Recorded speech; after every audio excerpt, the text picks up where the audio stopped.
Mga kabasketball, mukhang may tatapak na naman na isang Chinese basketball player sa NBA courts ngayong season na ito.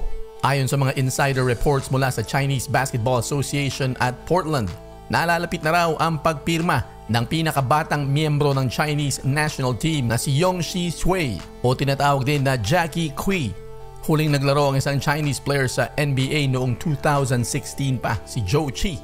Pero pagkatapos ng impresibong laro nitong si Jackie Cui sa Guangdong Lions sa CBA nitong nakaraang season kung saan siya nag-average ng 15.6 points per game, ay napatingin ng mga NBA scouts sa kanya, particular nga ang Portland Trail Blazers at itong Brooklyn Nets ngayon. Pero gaano ba kagaling talaga itong si Jackie Cui o si Yongshi Sui? Si Jackie Cui ay lehitimong two-way player. Ang tawag nga sa kanya mga kabasketball ng kanyang mga fans ay ang Kawhi Leonard ng Chinese basketball. Gaano nga ba kalakas itong si Jackie Cui mga kabasketball? Ang batang ito ay 6'8", lumalaro ng shooting guard, so magandang size yan para sa pwesto na yan. Maliksi ang batang ito at talagang masipag maglaro at hindi lang masipag, matapang talaga at naghahanap ng sariling tira. Hindi siya natatakot magkamali. At ang dalawang pinakamaganda rito ay may shooting ang batang ito at may depensa. Kaya nga ang tawag sa kanya ay ang Chinese Kawhi Leonard.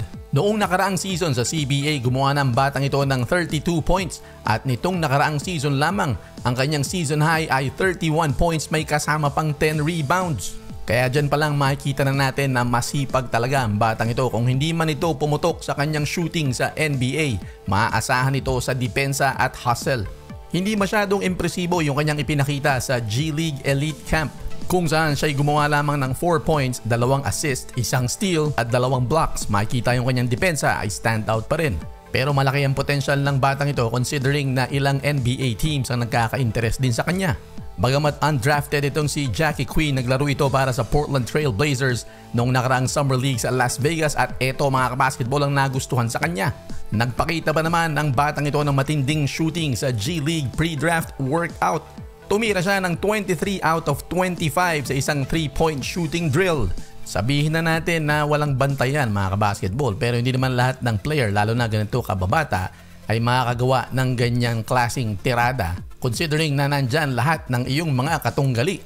At kung 6'8" ang iyong tangkad na shooting guard at meron ka pang depensa, bagay na hindi mo maituturo at sipag at hustle, ay malaki talaga ang chance na mapapansin ka ng NBA scouts. Masyado pang maaga para sabihin kung magiging successful ang stint nitong si Jackie Cui sa NBA, pero ito na kaya ang hinihintay natin na Linsanity version 2? Abangan natin yan.